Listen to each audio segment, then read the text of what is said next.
Come with me, not into a world of fantasy, but into an older world, when the forests were deeper, the roads were fewer, and the darkness beyond the firelight seemed to hold possibilities that no map could explain.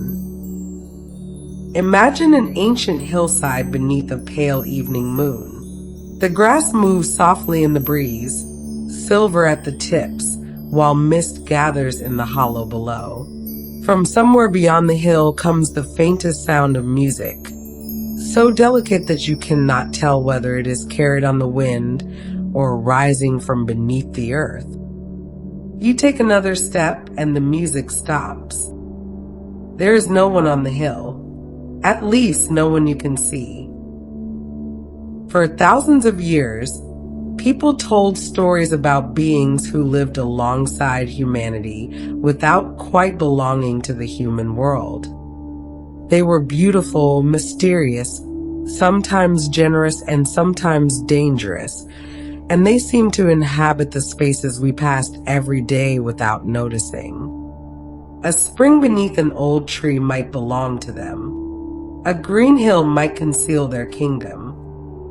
A forest path might lead somewhere it did not appear to lead. And sometimes, just before sunrise, when the world was still wrapped in mist, someone might catch sight of figures moving between the trees. They seemed almost human, except for their unearthly beauty, their silence, and the strange feeling that they had been there long before the person watching them arrived. In the far north, these luminous beings were remembered as the Ljósálfar, the beings of light. Their home was said to be Alfheimr, a realm connected with the bright and mysterious inhabitants of the otherworld. Farther west, beneath the green hills of Ireland, another tradition remembered hidden neighbors of a very different kind. The Sidhe were said to dwell within ancient mounds and hollow hills, living in a world that touched the human one without ever becoming entirely visible. A traveler might pass an ordinary-looking hill every day and never suspect anything. Yet an old story might tell of music heard beneath its slopes. A child might be warned not to disturb the grass at its entrance. A farmer might leave a small gift beside a stone, not because anyone had asked for it, but because some things were better respected than challenged. And in the northern mountains, there were stories of beings who belonged not to sunlight and open hills, but to the deep places beneath the earth. Their halls were hidden below stone, their kingdoms concealed from human eyes, and their existence belonged to that uncertain boundary between what people knew and what they only believed. These were not the elves we know from modern fantasy.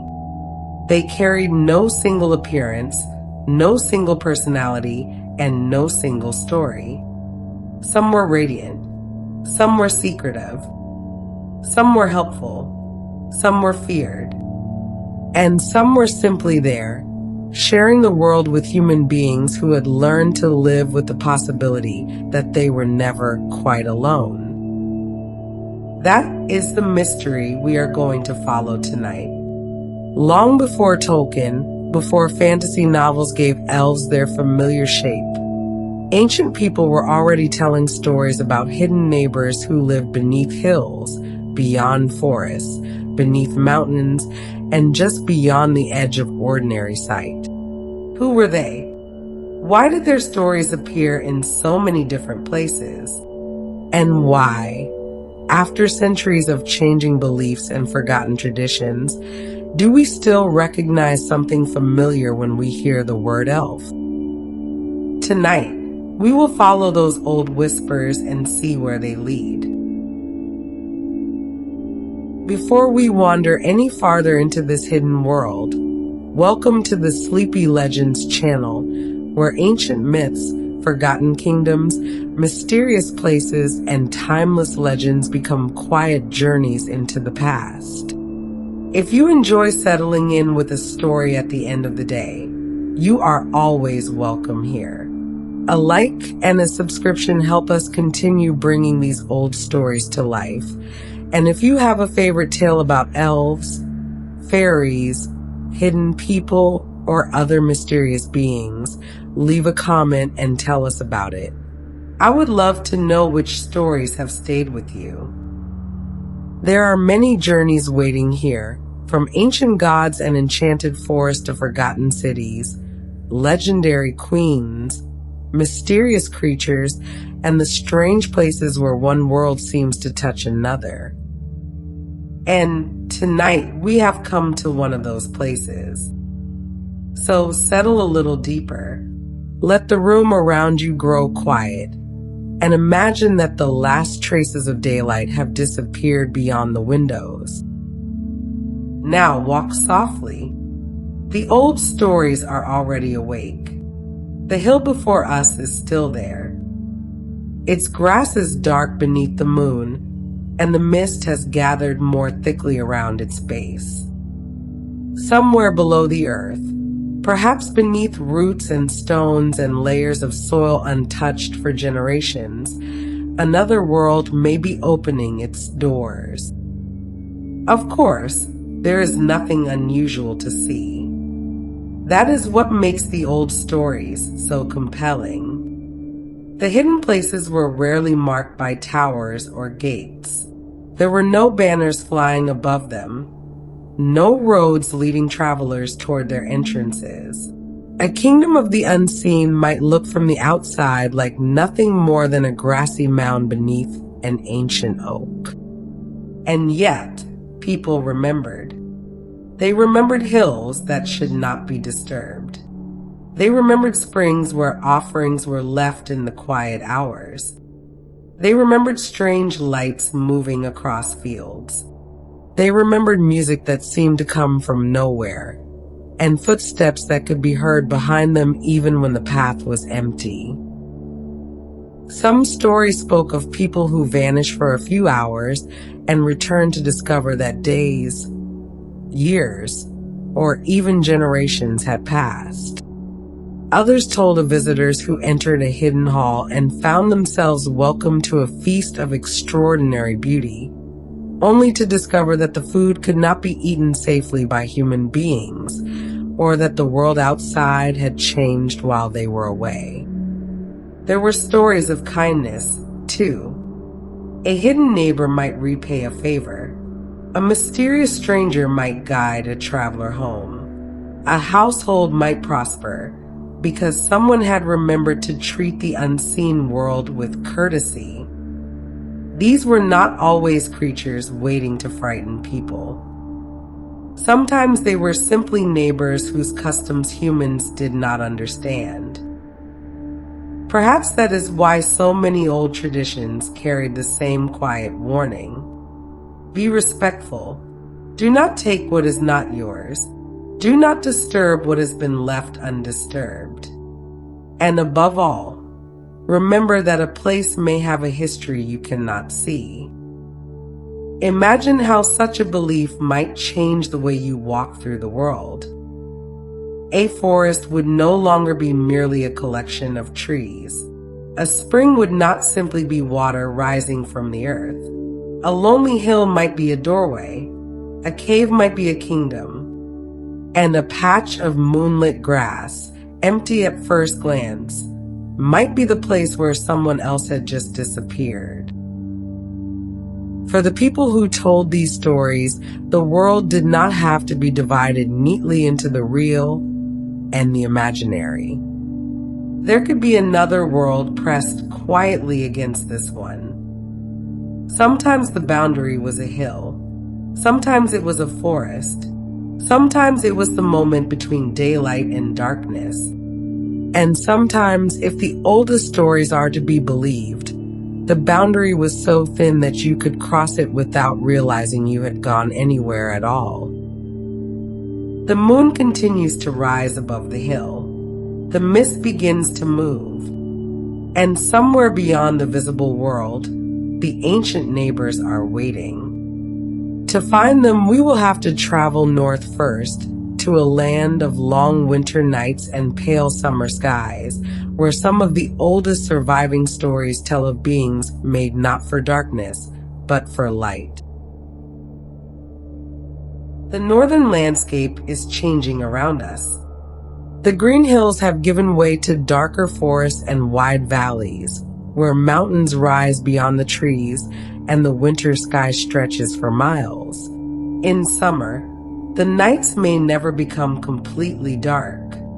A pale glow lingers along the horizon, and the first stars appear while the last light of day is still fading.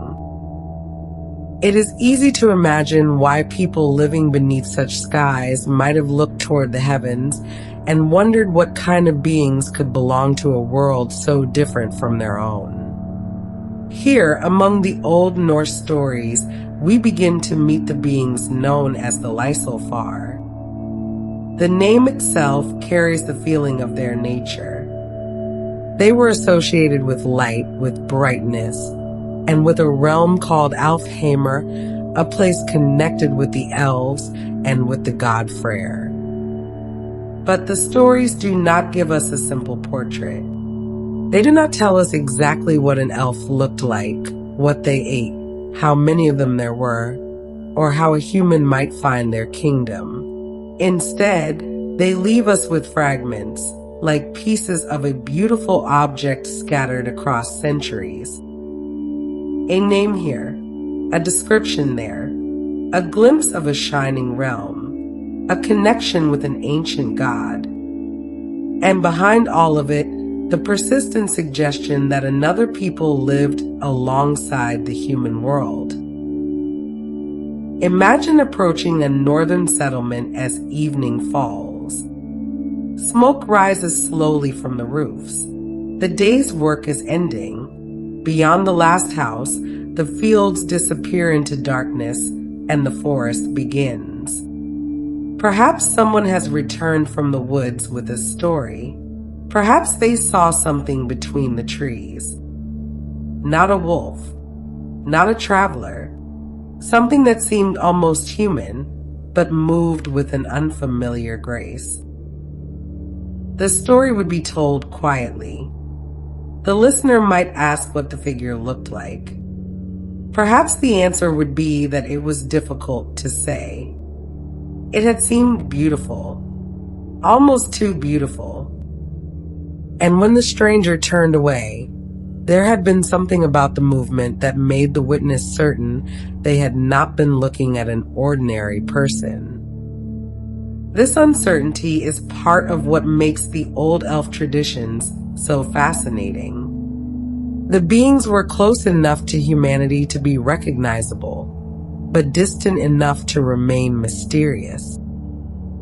They could inhabit the same landscape without being visible to everyone. They belonged to the world, but not quite to the world we could touch. And perhaps the most intriguing detail is that the northern stories did not always imagine elves as creatures of darkness. Some were associated with brightness, with beauty, with the fertile and life-giving forces of the natural world. Their realm, Alfheimr, was not simply a gloomy underground kingdom hidden beneath the earth. The very idea of a place associated with luminous beings suggests something much more radiant. Picture it now. Beyond the mountains, beyond the familiar fields and forests, imagine a landscape touched by a light that never quite behaves like ordinary sunlight. The grass glows softly beneath it. Water reflects colors that do not belong to the evening sky. Far away, a hall stands among the hills, its windows bright against the darkness. No human road leads there. No sign points toward its gates. And yet, somewhere in the old stories, that place exists. Perhaps that is what makes the idea of Alfheimr so powerful. It is not simply somewhere else. It is somewhere just beyond the world we know. The same mountains remain. The same rivers flow. The same moon rises over the same northern forests. But behind them, hidden from ordinary sight, another landscape may be waiting.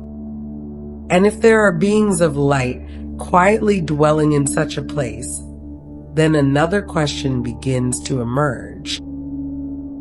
If some elves belong to the light, what lived in the darkness? The old stories offer an answer, and it is stranger than we might expect. The answer waits beneath the mountains, not in a place of fire and torment, but in the deep, quiet darkness where roots disappear into stone and underground rivers travel through passages no human road could follow.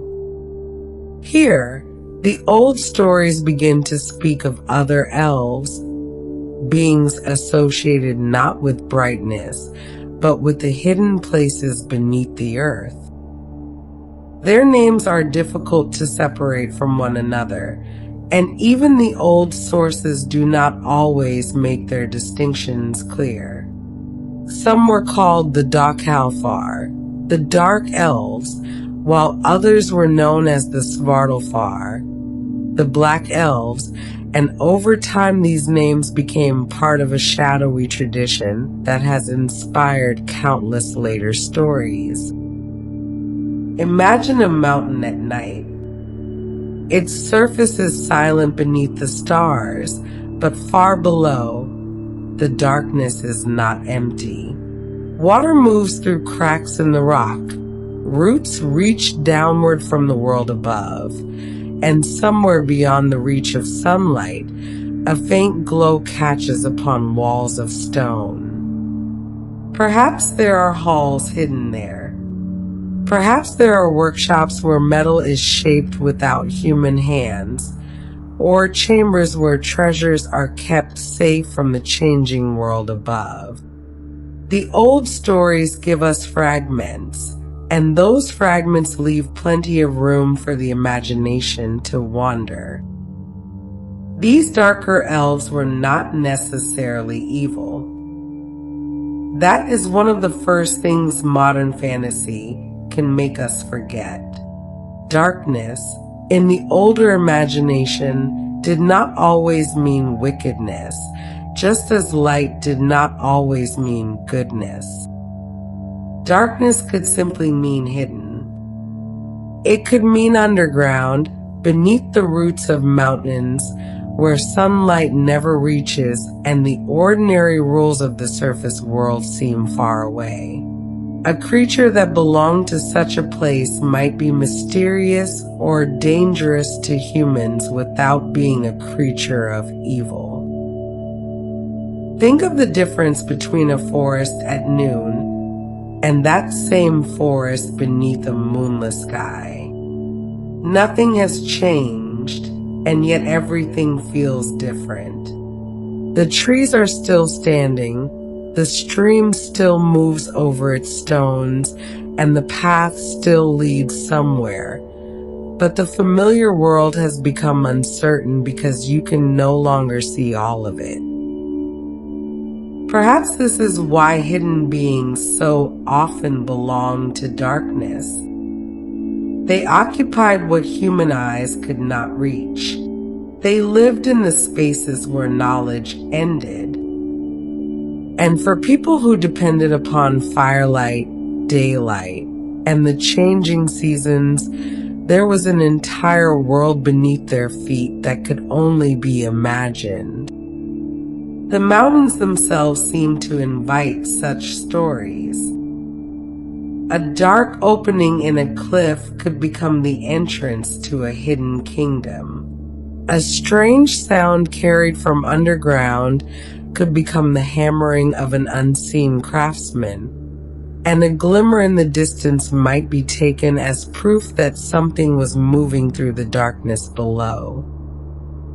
The deeper we travel into these stories, the more interesting the word hidden becomes.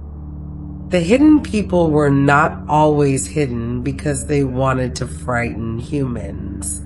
They were hidden because their world was separate, and because the boundary between that world and ours could open only under certain circumstances.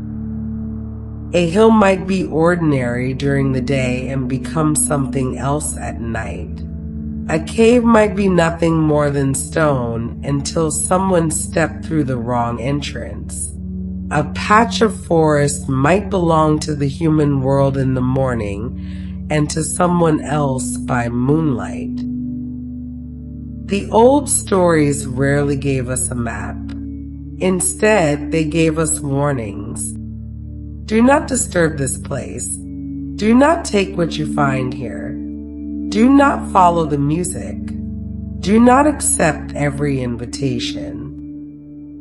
And perhaps most importantly, do not assume that because you cannot see someone, they are not there. That last thought follows us out of the mountains and back toward the northern forests, where the distinction between light and darkness becomes less certain. Because the ancient elves were never simply divided into beautiful beings on one side and frightening creatures on the other. They belonged to a much stranger world, one in which beauty could be dangerous, darkness could be peaceful, and the unseen could be both neighbor and stranger. Above the mountains, dawn is beginning to gather. The first pale light touches the peaks, then slips slowly down their slopes. Soon the hidden chambers will disappear behind ordinary stone once again, and the forest below will look like forests. But the stories have left something behind. A question about what might be living just beyond the edge of sight. And as we follow that question westward, the mountains give way to green hills, ancient stones, and a people whose hidden neighbors would become some of the most enduring figures in European folklore. The mountains are fading behind us now, and the land begins to soften. The hard lines of stone give way to rounded hills covered in grass, their slopes glowing softly beneath the changing sky. Here and there, ancient stones rise from the earth, and narrow paths disappear between fields where sheep move quietly through the mist. It is the kind of landscape that can look completely ordinary until you begin to wonder what might be beneath it. One hill in particular catches your attention. There is nothing remarkable about it at first. Grass covers its rounded sides, a few wildflowers grow near the top, and an old tree leans slightly in the wind, its branches reaching toward the sky. Yet you have the strange feeling that you should not climb it. Perhaps you have heard the old stories. Perhaps someone once told you that the hill was not empty. The people who lived among these green hills had their own hidden neighbors, and they called them the Sidhe. They were associated with ancient mounds and hills, places where the boundary between the human world and the unseen world seemed especially thin. The old stories imagined them as a people rather than a single creature. They could be beautiful, powerful, generous, jealous, mysterious, or dangerous, and they were not simply creatures of good or evil. They belonged to another society, one with its own customs, its own music, its own gatherings, and its own understanding of time. Imagine standing beside one of those ancient hills after sunset. The last light has disappeared from the fields, but the sky is still faintly blue above the horizon. Then, from somewhere beneath the grass, you hear music. It is not loud enough to follow easily. A few notes drift upward, then seem to fade into the earth again. You stand perfectly still, listening, and for a moment you wonder whether the sound is really there at all. Then it comes again. Some stories said that the hidden people held feasts beneath the hills, and that music could sometimes be heard by humans above. There were also tales of mortals who entered these hidden places and discovered that time did not behave as it did in the ordinary world. A person might believe they had spent only an evening among the hidden people, only to return home and discover that many years had passed. That strange idea of time belongs beautifully beside the idea of the hidden hill. The hill appears unchanged. The grass grows, the seasons pass, and generations of people come and go while the ancient mound remains beneath the same moon. If another world truly existed inside it, perhaps time would move according to rules that humans were never meant to understand. This may be why certain hills were treated with such care. People did not necessarily need to see the hidden inhabitants to believe that they were present. Respect could take the form of leaving a place undisturbed, avoiding certain paths at certain times, or offering a small gift rather than risking offense. Imagine a traveler stopping beside a lonely mound before continuing along the road. Perhaps he places a little milk beside a stone. Perhaps someone leaves flowers or a small piece of food before quietly continuing on their way. The gesture might seem ordinary to anyone watching, yet beneath it is an extraordinary idea. The landscape itself has relationships, and the unseen world deserves courtesy. The hill remains silent. The music has stopped, but you do not feel quite alone. There is something comforting about the thought that the world might contain more life than we can see. A forest does not have to be empty simply because human eyes find no one among the trees. And the hill does not have to be silent simply because the people beneath it have chosen not to answer. The sheep belong to this uncertainty. They live in that narrow space between belief and imagination, between what a person can prove and what a person cannot quite bring themselves to dismiss. They are beautiful precisely because the stories never completely reveal them. And there is another reason these hidden neighbors matter. They were not imagined as strangers who arrived from some distant fantasy world.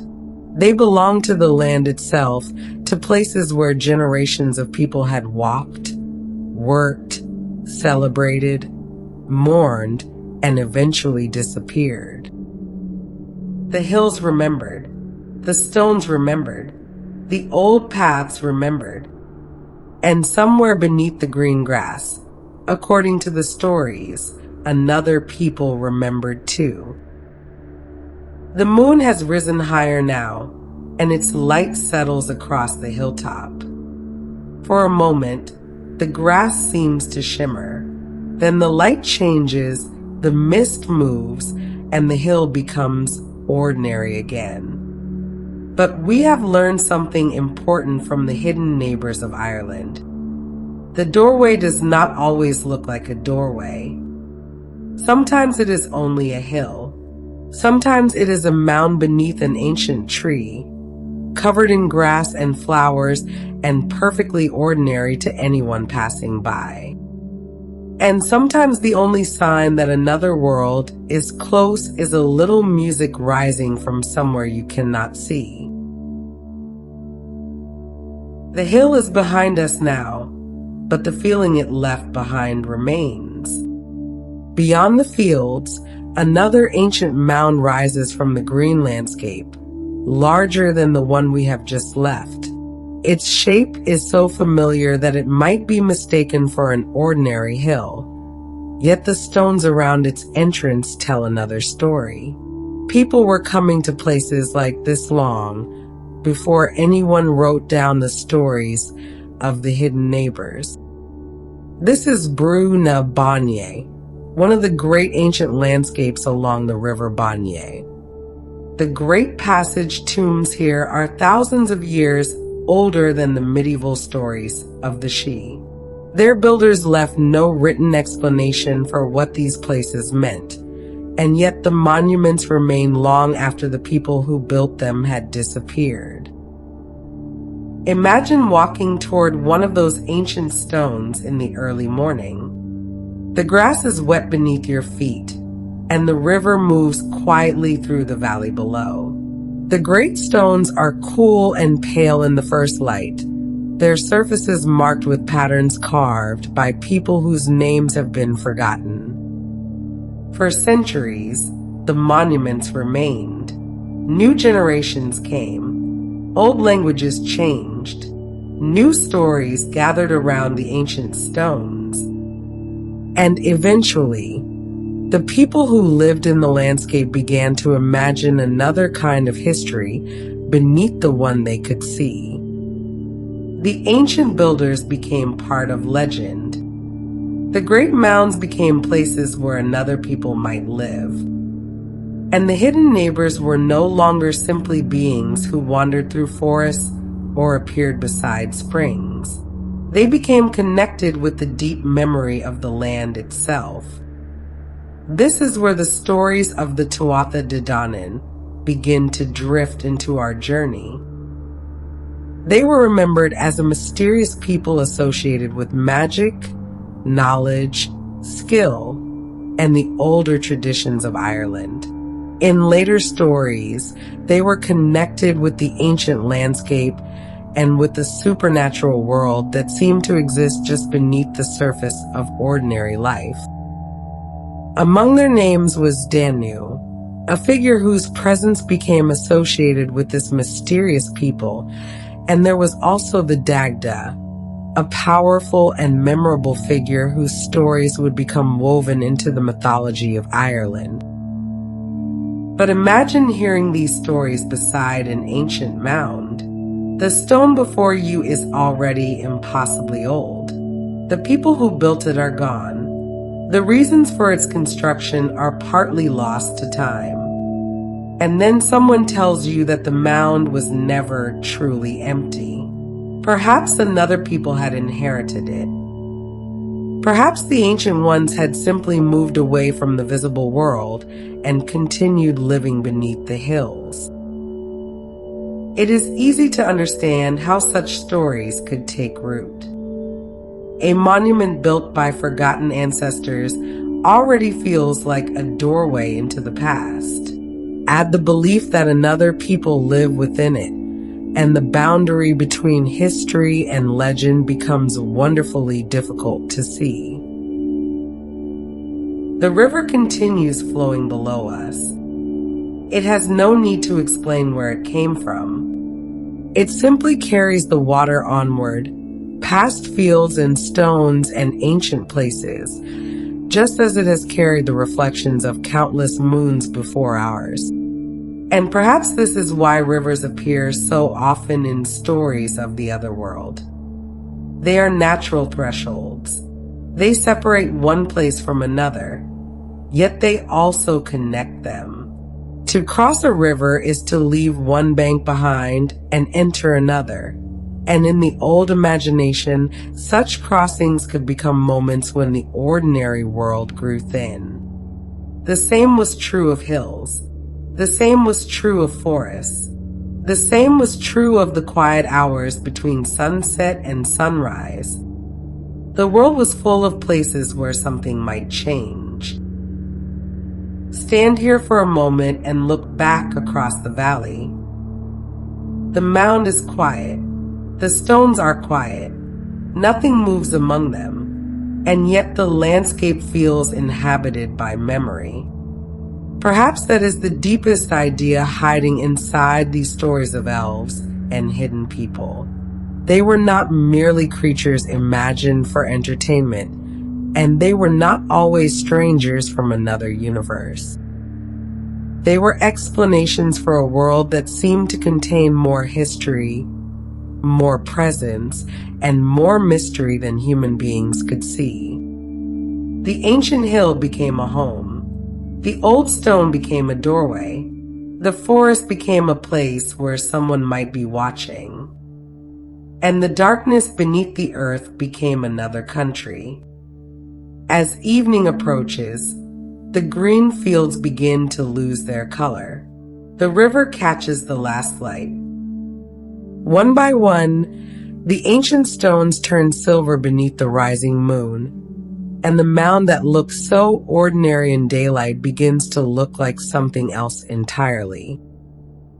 The old stories are not finished with us yet, because if the hidden neighbors inherited the ancient hills, there is another question waiting in the darkness. What happened when a human being actually met one of them? The moon is higher now, and the valley has become almost completely still. Imagine that you are walking home along an old country road when you notice a light among the trees.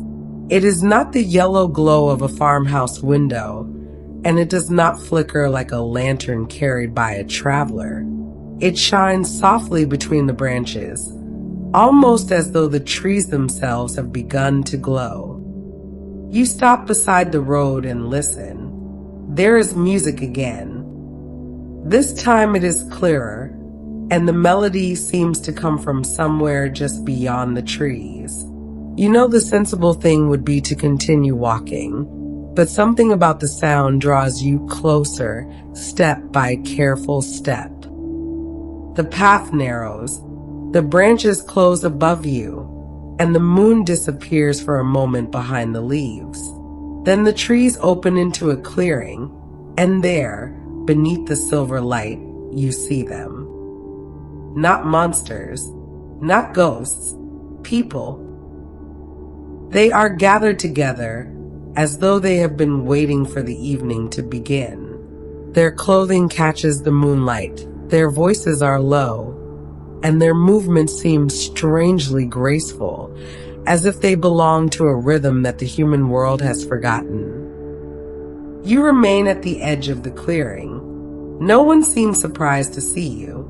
That may be the strangest part. One of them turns towards you, and for a moment you have the unmistakable feeling that you are the one who has wandered into the wrong world. The old stories are full of encounters like this. Sometimes the human visitor is invited closer. Sometimes the hidden people offer food or drink, or welcome the stranger into their gathering. Sometimes the visitor is warned that the feast cannot be understood by ordinary human rules, and that accepting a gift may create an obligation that lasts much longer than a single night. Time itself can become uncertain. A person may sit beside the hidden people and listen to their music until the sky begins to brighten. It may feel as though only a few hours have passed, yet when the traveler finally returns to the familiar road, everything seems subtly changed. The farmhouse is different. The trees have grown taller. The path is no longer quite where it was. And perhaps the face of the person waiting at home belongs to someone the traveler has never seen before. In some stories, the traveler discovers that much more time has passed than they realized. What seemed like an evening has become a year, or many years. The old world has continued moving while the traveler was somewhere beyond its reach. There's something wonderfully dreamlike about this idea, especially when we remember how often sleep itself changes our sense of time. A night can seem endless while we are awake, yet vanish in an instant once we close our eyes. The hidden world in these stories seems to exist according to a similar rhythm. Perhaps that is why the boundary between the two worlds was so often placed at twilight, beneath a hill, beside a river, or deep within a forest. These are all places where the familiar world already begins to change. The light becomes softer, sounds travel differently, distances become difficult to judge. A familiar path can suddenly look unfamiliar. And when the ordinary world begins to blur at its edges, the imagination has room to wonder what might exist beyond it.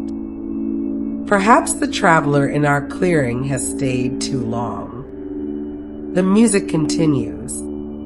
The hidden people are laughing softly among themselves, and the trees around the clearing seem to hold their breath.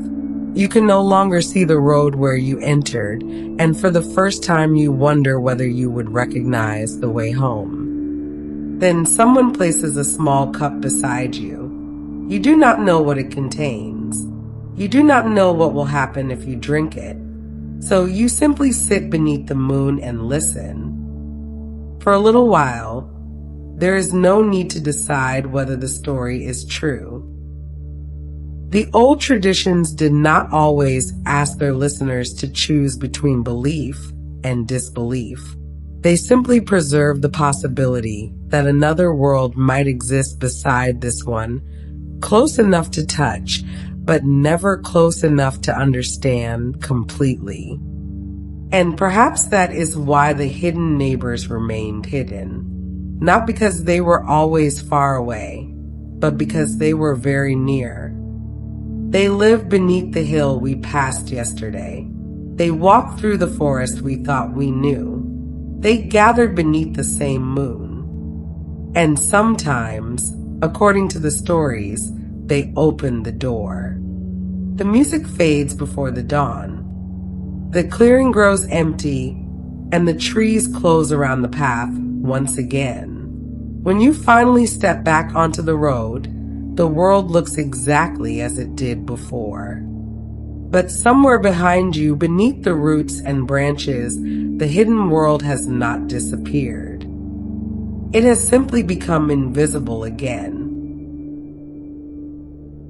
The road carries us north again, away from the green hills of Ireland and back toward the colder lands where mountains meet the sea. The landscape becomes quieter and more exposed, with dark slopes rising above narrow valleys, waterfalls descending through the rocks, and the sea stretching toward a horizon that seems almost impossibly far away. In these northern places, people also spoke of hidden neighbors. They were called the Huldufólk, the hidden people, and the stories surrounding them carried a familiar feeling. They might live in rocks, hills, or places that looked entirely ordinary to human eyes, existing close enough to be encountered, but distant enough to remain mysterious. Imagine a small farm beneath a mountain as evening begins to settle across the valley. The last warmth of the day is leaving the stones. A thin wind moves through the grass, and somewhere above the farm, clouds gather around the mountain peaks. The farmer looks toward a great rock near the edge of the field, a stone that has been there for as long as anyone can remember. There is nothing unusual about it, and yet the farmer knows better than to move it. Perhaps an old story explains why. Someone may once have tried to build a wall across that place and found the work mysteriously undone by morning, or heard strange sounds coming from inside the stone during the night. Such stories do not require a grand enchanted kingdom hidden somewhere beyond the horizon. The hidden world can exist beside the ordinary one, so that a rock can remain a rock and still be someone else's home. This is one of the most fascinating patterns we have encountered so far.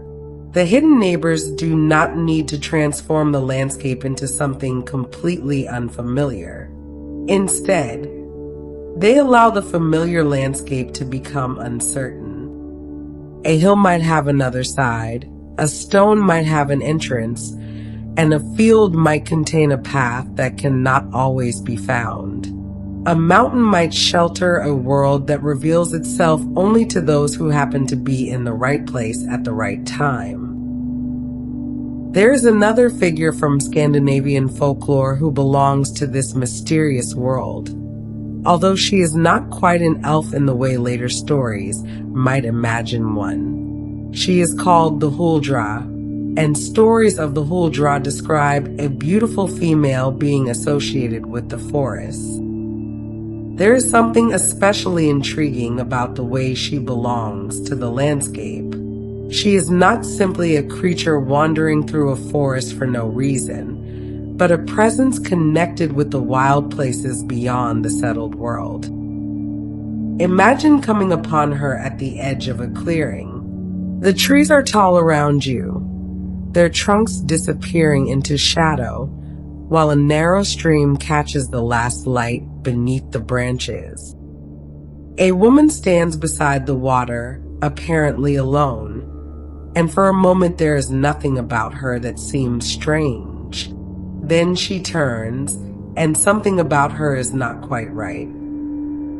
Perhaps it is the way she moves, or perhaps it is the sudden silence of the forest around her. The leaves barely move, the birds have stopped calling, and the woman is looking at you as though she has known you were there all along. Stories of beings like the Huldra remind us that the hidden world was not always located beneath the earth.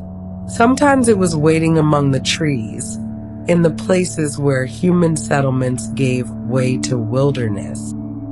That boundary mattered because beyond the last house, the forest began, and beyond the last field, the mountain rose. Beyond the familiar road, the unknown waited, and these natural thresholds became places where old stories could take root. Perhaps that is why the same kinds of stories can feel strangely familiar even when they come from different countries. The names change, the landscapes change, and the details change, but the feeling remains that there is something out there that knows the landscape better than we do. Something may have been there before our houses, before our roads, and perhaps before our ancestors ever learned the names of the places where they settled. The thought becomes especially beautiful when we look across the northern landscape at night. The mountains are dark against the sky. A few lights glow from distant homes, and the sea moves quietly beyond them. Somewhere between the last human dwelling and the beginning of the wilderness, the old boundary remains. Perhaps nothing is there, and perhaps everything is. The moon does not tell us which, but simply rises over the mountains as it has done for centuries, touching the roofs of human houses and the hidden places beneath the rocks with exactly the same pale light. And somewhere in that darkness, another old story is waiting. It is not about a creature hiding in the forest, but about something much stranger, a sound coming from the water, and a presence that may have been waiting beneath the surface all along. The sound comes from the water. At first, it is so faint that you wonder whether you imagined it. Then, from somewhere beyond the reeds, comes a quiet knock, followed by another, as though someone beneath the surface is gently asking to be let out. The lake is perfectly still. Moonlight lies across the water, broken only by the occasional ripple near the shore. There is no boat, no fisherman, and no one walking along the opposite bank, yet the sound comes again from somewhere in the darkness. In Scandinavian folklore, there were many beings who belonged to the spaces between the human world and the wild places around it. One of the most memorable was the Knock, a mysterious being associated with lakes, rivers, and other bodies of water. The Knock was not an elf, and that distinction matters. The old traditions contain many different kinds of supernatural beings, but they often share something important with the hidden people we have been following. They belong to places humans could enter, but could never completely understand. Think about a lake at night. During the day, it may seem familiar and harmless, its surface reflecting the sky and its shoreline marked by paths and trees. But after sunset, when the reflections become darker and the far shore disappears into shadow, the same lake can feel like an opening into something much deeper. Water has always carried that quality. It reflects the world above while hiding everything beneath it. We can see the surface, but we cannot see the depths. And that simple fact gives the imagination an extraordinary amount of room to wander. Perhaps something lives beneath the water. Perhaps a voice could rise from the reeds. Perhaps the person sitting quietly beside the lake is not alone. Stories of the Knock often carried warnings about the dangers of the water, particularly for those who wandered too close without understanding what might be waiting there. The stories could be beautiful, mysterious, and unsettling all at once, reminding listeners that nature was not simply scenery surrounding human life. It was alive with possibility. The same idea has followed us from the northern mountains to the green hills of Ireland. A hill could contain another world. A forest could shelter an unseen being, and a lake could hide something beneath its surface. The landscape itself becomes part of the story. That is one reason the old tales of elves and hidden people feel different from many modern fantasy stories. The supernatural world was not necessarily somewhere far away, separated from ordinary life by a magical portal. The portal might be the landscape you already knew. A doorway might be an ancient mound. A boundary might be a river. A threshold might be the edge of a forest. And sometimes there was no visible threshold at all. You could simply be walking home at dusk when the world around you seemed subtly different. The path was the same, the trees were the same, and the moon was the same. Yet for one brief moment you felt that you were seeing the landscape from the other side. Perhaps that feeling is one reason hidden beings appear so often in folklore.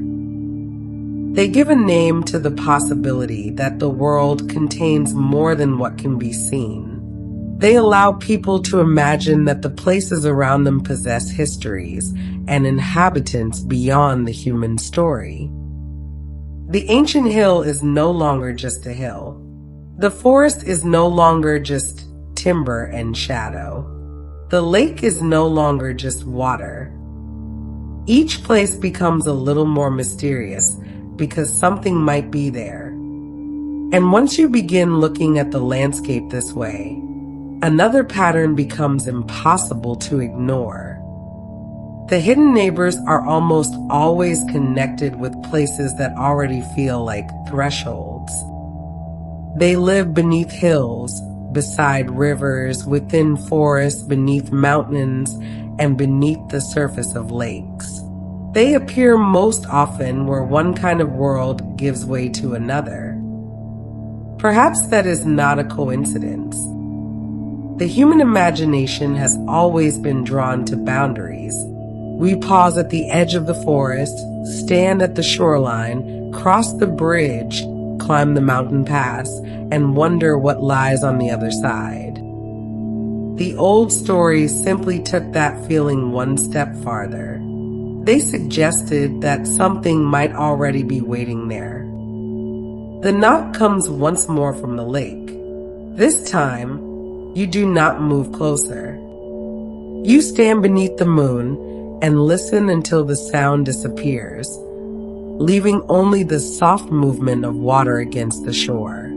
Whatever lives beneath the surface can remain there, hidden from sight, while the night continues quietly around you. And perhaps that is enough. We do not need to see every mystery.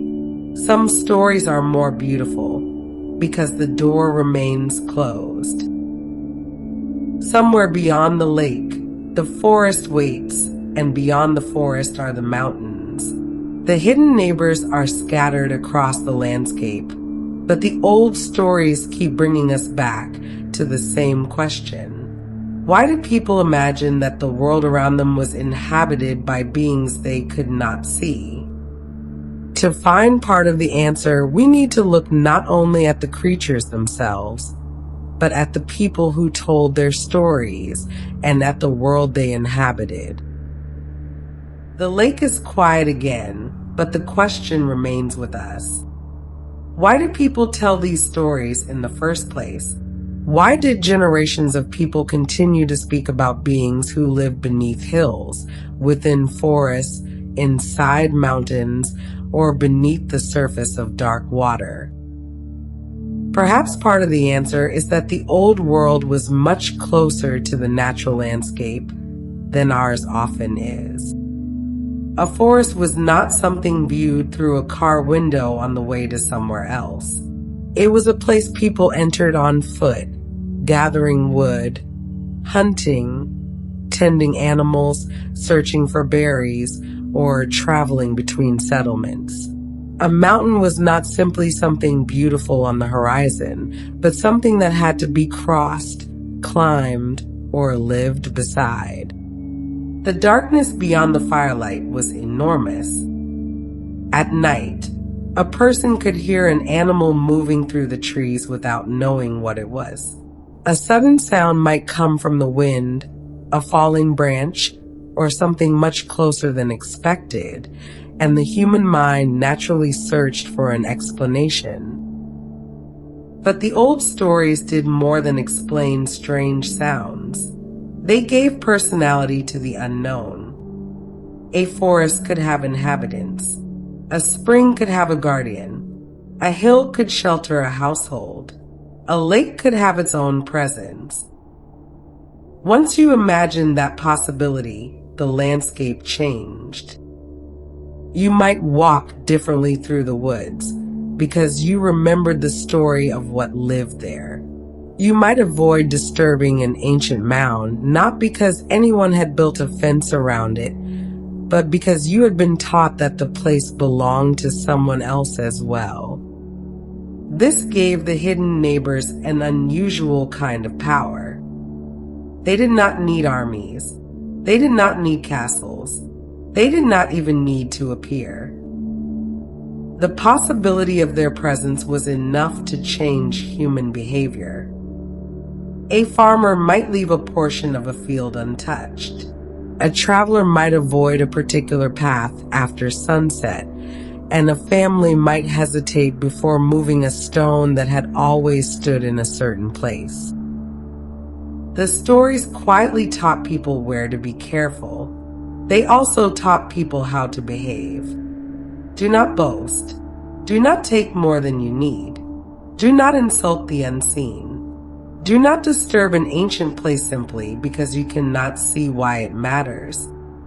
And if you encounter something strange, perhaps it is wiser to show courtesy before showing courage. There is something remarkably gentle about that idea. The hidden world becomes not merely a source of danger, but a reminder that human beings are not the only ones who belong to the landscape. The world is larger than our houses, our roads, and our fields, and perhaps there are older relationships we have forgotten. This may help explain why so many of these beings were neither completely good nor completely evil. They were neighbors, and neighbors can be generous. Neighbors can be difficult. Neighbors can surprise you. Neighbors can become offended if you ignore the customs that everyone else understands. The Sidhe of Ireland, the Huldufólk of the north, the beings of the forests and mountains, and the mysterious inhabitants of the water all belong to different traditions. Yet they share this strange quality of being close to human life without becoming part of it. They live beside us rather than among us. And perhaps that is the true meaning hidden inside the idea of the hidden people. They are a reminder of everything we cannot see.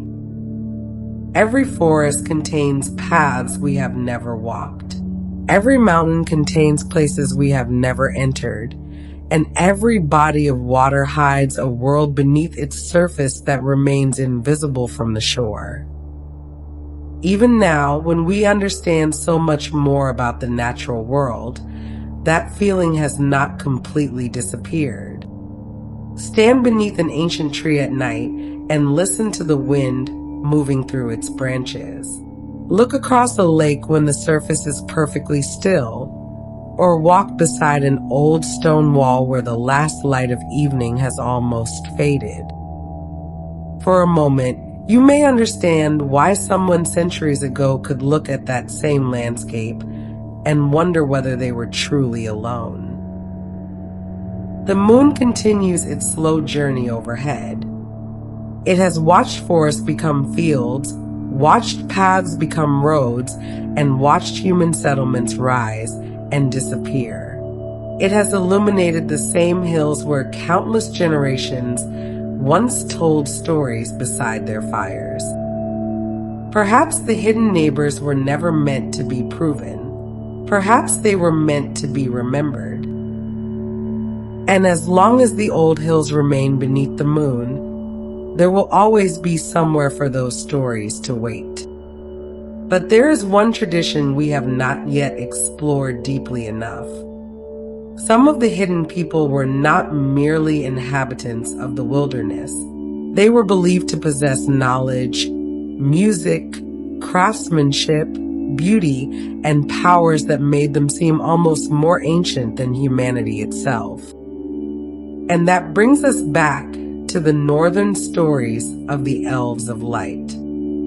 Because perhaps the most fascinating question is not where these beings lived.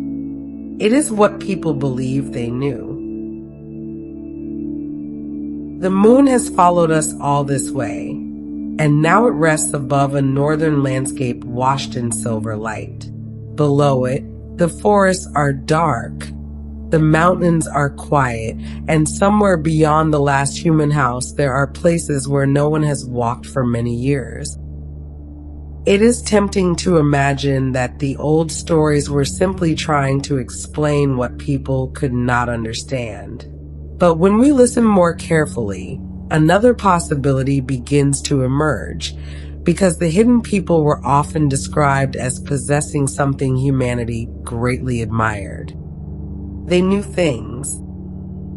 They knew the secrets of the earth, the language of plants, the changing of the seasons, the working of metal, the making of beautiful objects, and the music that seemed to belong to another world. Their knowledge could make them seem older than the people who encountered them, even when the stories never quite explained where that knowledge came from. Imagine a craftsman working late beside a small fire, with the smell of wood smoke hanging in the warm air and his tools scattered across a rough wooden table. He has spent many hours shaping a piece of metal, but the object in his hand still does not look quite right. Then, in the quietest part of the night, he hears something outside. He opens the door and finds no one there, only the forest and the moonlight. Yet beside the doorway lies something that was not there before. Perhaps a small object of extraordinary workmanship, perhaps a tool unlike anything he has ever seen. He picks it up and turns it slowly in his hands, wondering who could have made such a thing.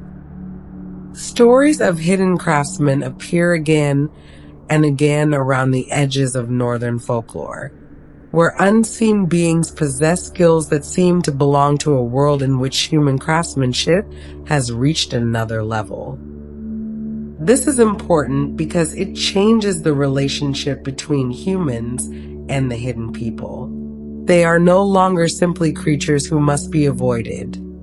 They become figures who possess something humanity does not, and that creates a different kind of fascination. A human being might fear them, but might also envy them. A craftsman might dream of learning their secrets, while a musician might long to hear their songs. A storyteller might wonder whether the strange knowledge preserved in an old tale came from somewhere beyond the human world. The hidden neighbors become teachers without necessarily becoming teachers. Their presence suggests that there are things worth knowing which cannot simply be written down and handed from one person to another. Some knowledge belongs to experience, to places, to long memory, and perhaps to beings who have watched the world for much longer than we have. This idea brings us back to the ancient hills. Think of how many generations have stood beside the same stones, looking at monuments built by people whose names have vanished from memory. A person might look at an ancient structure and know that its builders understood something about the world that has since been forgotten. The monument remains, but the explanation is gone. That silence creates room for stories. Perhaps the builders did not disappear at all, the imagination suggests, but simply withdrew from the visible world, taking their knowledge with them and leaving behind only the stones. The old stories could then turn an ancient landscape into something almost alive with memory. A mound was not merely old, a stone was not merely carved, and a forest was not merely wild. Each place might belong to beings who understood its secrets. And perhaps this is one reason the hidden people could be beautiful without being harmless. Knowledge itself can be dangerous when it belongs to someone who understands more than you do. And a gift from the hidden world might be wonderful while still carrying obligations whose rules you do not understand. That uncertainty appears again and again in the old traditions. They do not tell us to hate the hidden people. They tell us to be careful with them, to respect their places and customs, and to remember that what seems harmless to us may not be harmless to them. Perhaps most importantly, they warn us not to assume that because we cannot see the boundary, there is no boundary at all. The moon has moved farther across the sky now, and the craftsman's fire has burned lower. Outside the workshop, the forest remains dark, but somewhere beyond the trees a faint light appears and disappears between the branches. Perhaps it is only moonlight, or perhaps it is a lantern carried by someone on the road. Or perhaps, just for a moment, we have caught sight of something that belongs to the other side of the story. The ancient elves were never simply one thing. They could be beings of light, creatures of hidden places, masters of strange knowledge, neighbors beneath the hills, or spirits associated with forests and mountains. The traditions surrounding them change from place to place and century to century, but the sense of something ancient and just beyond human understanding remained. And eventually, another idea would begin to gather around them. The idea that these beings were not only hidden, they were older than us. The idea of the hidden people continued to travel through the centuries, changing slightly each time someone told an old story beside a fire or beneath the branches of an ancient tree. Names changed, details shifted, and different landscapes gave the beings new forms, but the feeling remained remarkably familiar. They were still there. Sometimes they were beneath the hills, sometimes among the trees, and sometimes just beyond the edge of a village where the road disappeared into the darkness.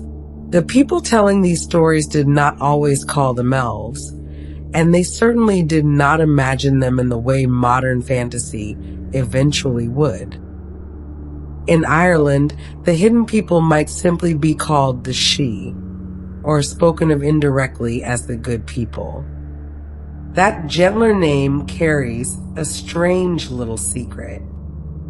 When people give a supernatural being a pleasant name, it does not necessarily mean that they think the being is harmless.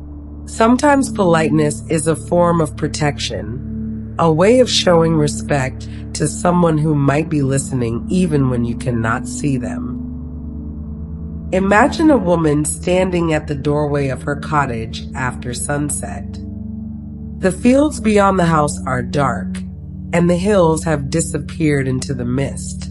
She hears something moving outside, perhaps footsteps along the road, or a faint sound coming from the old mound beyond the field, and she quietly wishes the good people well. She does not open the door. She does not call out. She simply waits until the sound fades. The old stories often carried this quality of courtesy. You did not need to understand the hidden neighbors in order to respect them, just as you did not need to know what lived inside a forest to know that you should enter carefully. Over time, however, the older traditions began to mingle with new ideas. Writers collected folk tales. Poets reshaped old stories. Artists began painting supernatural beings as beautiful little creatures with delicate wings, flowers in their hair, and a fondness for moonlit gardens. The hidden people of ancient hills slowly began to acquire a new appearance. Something important was changing. The beings who had once belonged to the landscape were becoming characters in stories. They could still be mysterious, but they were increasingly being separated from the places that had once given them their power. The ancient hill became a setting rather than a doorway, and the hidden neighbor became a creature that could be placed inside a story whenever a writer needed a little enchantment. The transformation was gradual. There was no single moment when the old elves disappeared and the modern elves appeared. Instead, centuries of storytelling created layers, with one tradition resting quietly on top of another. Underneath the later fairy stories, the older hidden people were still there. The ancient hills remained. The forests remained. The rivers and lakes remained. And the old warnings about respecting certain places never completely disappeared either. This is why the history of elves is so much stranger than the familiar image we carry today. The modern fantasy elf may be tall, graceful, immortal, and almost impossibly beautiful, but those qualities belong to a much later combination of traditions.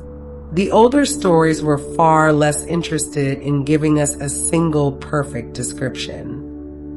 They gave us possibilities instead. Some beings were radiant. Some were hidden beneath the earth. Some belonged to forests. Some were associated with mountains.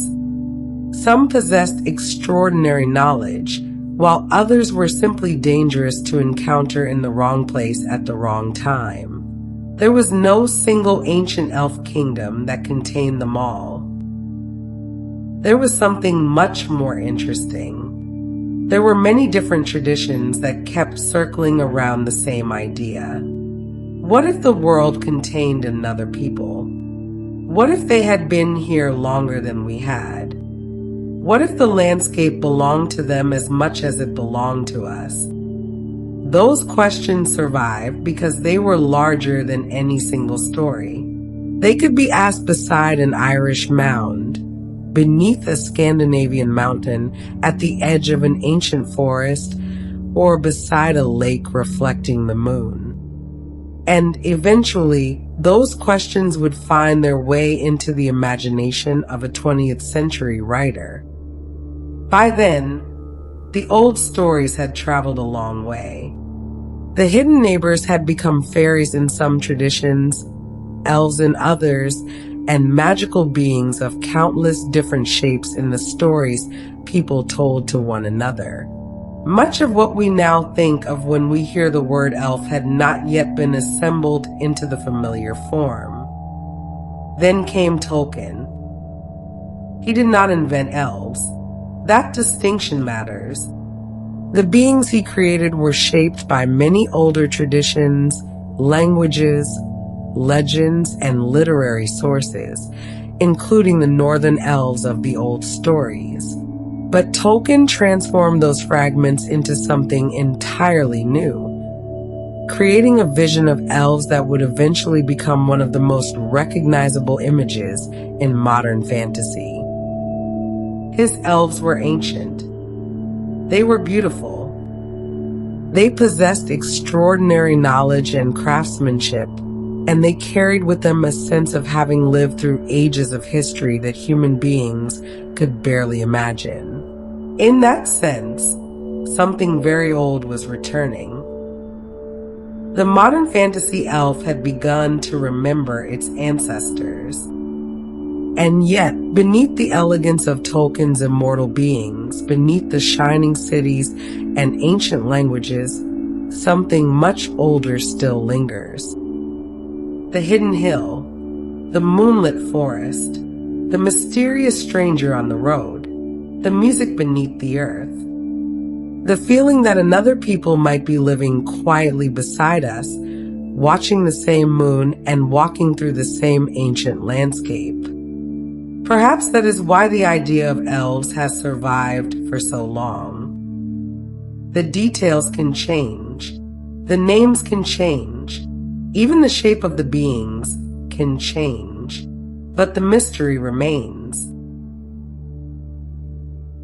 And yet, when we set Tolkien's elves beside the older stories, something remarkable becomes visible. The modern image may look completely different from the hidden people of ancient hills and northern forests, but some of the oldest ideas are still recognizable. The beauty, the great age, the strange knowledge, the connection with nature, and the feeling that these beings belong to a world slightly beyond our own all survived. Even the idea of their distance from humanity remained. The elves of modern fantasy may live in magnificent forests or shining cities, but they still seem to belong somewhere just beyond the ordinary human world. They are close enough for us to encounter, yet different enough that we can never quite become one of them. That feeling is much older than fantasy literature. Return for a moment to the ancient hill. The grass is silver beneath the moon, and the stones around the entrance are cold beneath your hand. You cannot see anyone moving among the shadows, but the old stories would tell you that this does not mean the place is empty. Perhaps the hidden people are gathered beneath the earth. Perhaps music is drifting through chambers far below your feet. Perhaps they are simply sleeping. The mystery works because we never have to know. That may be one of the great strengths of these stories. They do not require the supernatural world to reveal itself completely, because the moment everything becomes visible, the mystery begins to disappear.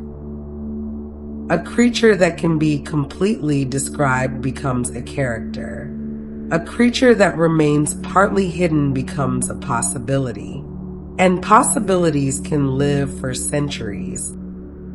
This is why the old stories continue to change without disappearing. Every generation could add something of its own imagination while still preserving the central feeling that there were places in the world where ordinary rules did not quite apply. A child could hear a story about the hidden people and imagine them beneath a nearby hill. A traveler could hear a story about a mysterious light in the forest and wonder whether someone had seen the same thing generations earlier.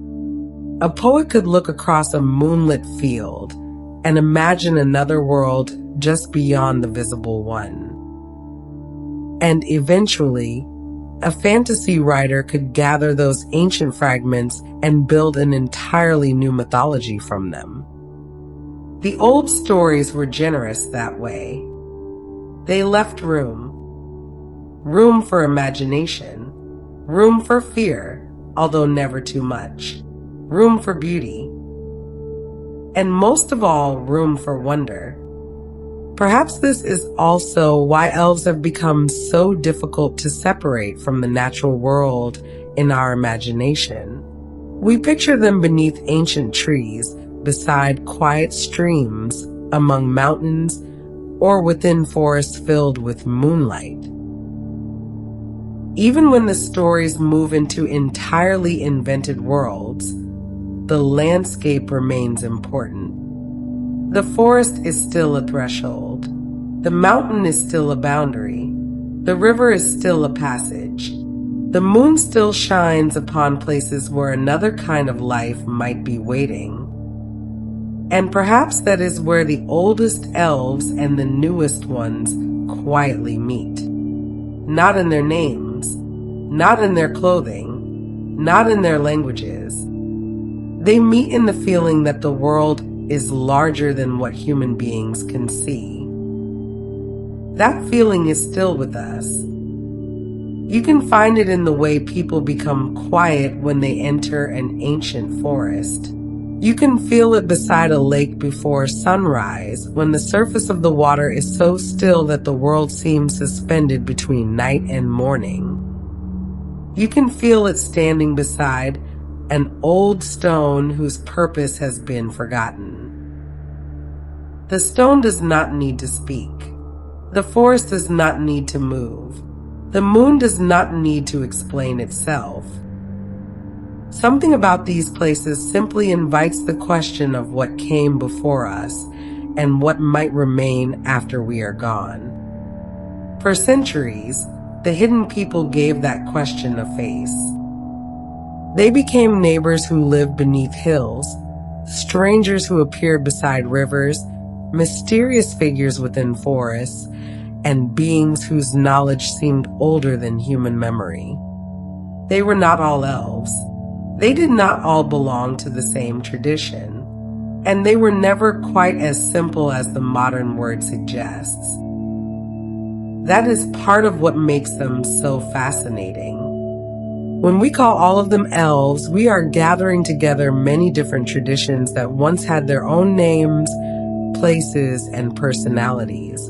Yet beneath those differences lies a shared human fascination with the unseen world. The possibility that something ancient might still be here. Something that does not need roads.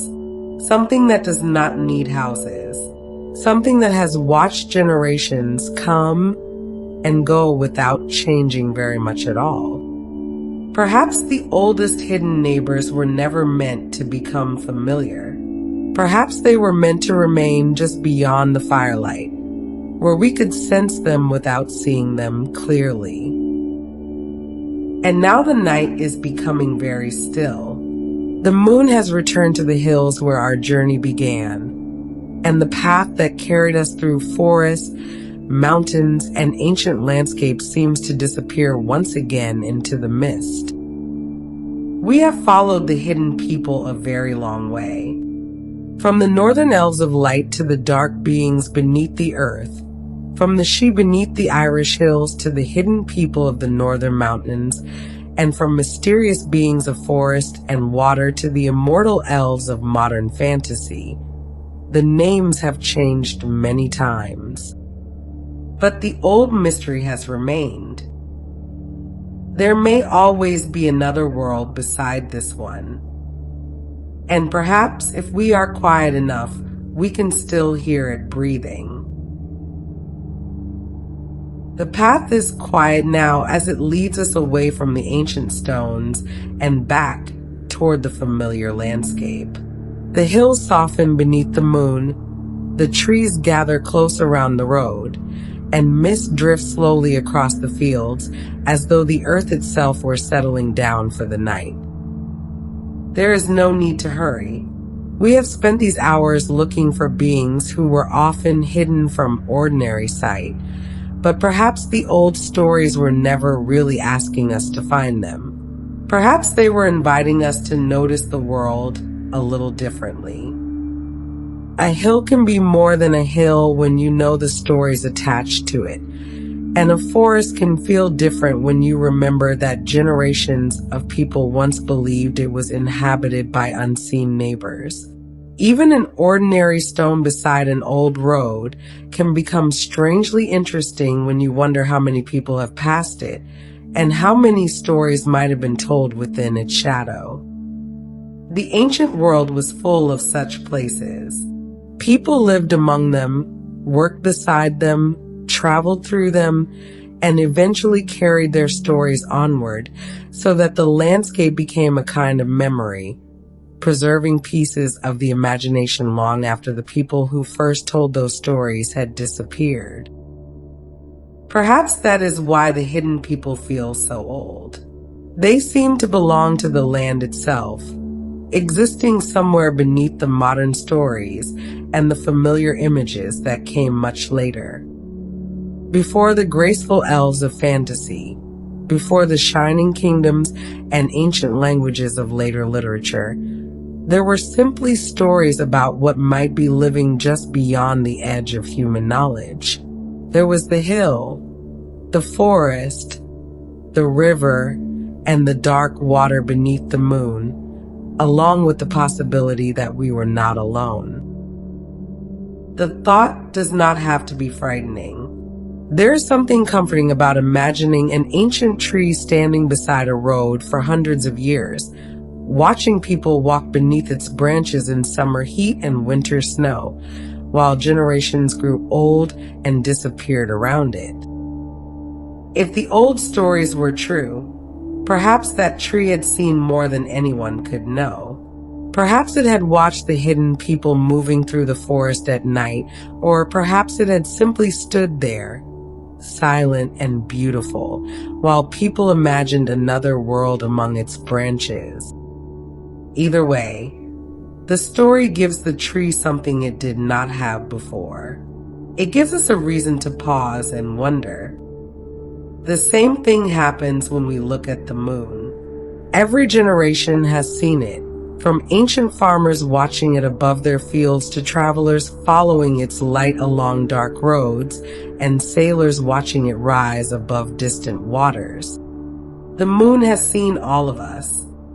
It has watched kingdoms rise and vanish, languages change, roads move, forests disappear, and new forests grow in their place. It has looked down upon the same hills where people once whispered stories about hidden beings beneath the earth. Perhaps that is why the moon belongs so naturally in these stories. It is always present, but never quite within reach, illuminating the world without revealing everything. Under sunlight, we expect to understand what we see, but under moonlight, the familiar becomes softer and the edges of things begin to blur. A tree becomes a silhouette, a stone becomes a shadow, and a distant hill can seem almost to belong to another world. Maybe that is where the oldest elves truly belong. Not in one particular kingdom, beneath one particular hill, or inside a single story, but in that quiet moment when we look at something familiar and suddenly wonder whether there's more to it than we have noticed. They belong in the pause before opening an old door, in the silence beside a forest path, and in the reflection of the moon on dark water. They belong in the feeling that someone might be watching from the other side of the trees, not necessarily with hostility, but simply with the patient curiosity of someone who has been there much longer than we have. The hidden neighbors never needed to explain themselves, and perhaps that is why they have survived. Every generation can imagine them anew, while the old hills, forests, rivers, and lakes continue to provide a place for those stories to live. One person may picture a graceful being beneath an ancient tree, while another imagines a household beneath a green hill where music rises through the earth after midnight. Someone else may see a mysterious figure beside a mountain stream, or hear a strange sound from a lake, and wonder whether the old stories might have been right after all. None of these visions needs to replace the others. They can simply exist together because that is one of the wonderful things about folklore. It does not always close the door. Sometimes it leaves the door slightly open, allowing us to wonder what might be waiting on the other side without requiring us to step through. And perhaps tonight, that is exactly where we should leave it. The path has brought us back to the hill where our journey began. The grass is silver beneath the moon, the old stones are quiet, and the mist has gathered around the base of the mound. Nothing moves, yet after everything we have heard, the silence feels different. You know what the old stories would say, because you have traveled far enough into them tonight to understand that a place does not have to reveal its secrets in order to possess them. Perhaps something is sleeping beneath the hill. Perhaps something is listening. Or perhaps the hill is simply a hill, ancient and beautiful, holding the memory of countless generations within its stones. We do not have to decide which possibility is true. We can simply stand here for another moment beneath the moon, with the quiet hills around us and the dark forest beyond. Somewhere far away, beneath another ancient hill, another listener may be doing exactly the same thing. And perhaps that is enough. The old stories remain where they have always been, waiting quietly in the landscape. They do not ask us to believe them, only to remember that the world has always held more mystery than we can see. The moonlight rests on the hill.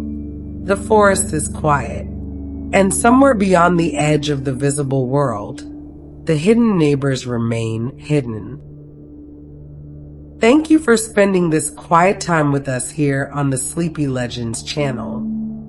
I hope tonight's journey has given you a little wonder to carry with you, and perhaps made the familiar world outside your window feel just a little more mysterious. If you enjoyed this journey into the ancient stories of elves and hidden people, I invite you to explore the many other legends waiting here on the channel. There are old gods, forgotten kingdoms, enchanted forests, mysterious creatures, and stories from distant places, all waiting for another quiet evening. And if you have a favorite story about elves, fairies, or the hidden people, I would love to hear about it in the comments. Your suggestions often become the beginning of our next journey. Thank you for listening. And thank you for being part of the Sleepy Legends channel. Settle back, let the world grow quiet around you, and allow the last little bit of moonlight to fade. Good night, and I will see you in the next story.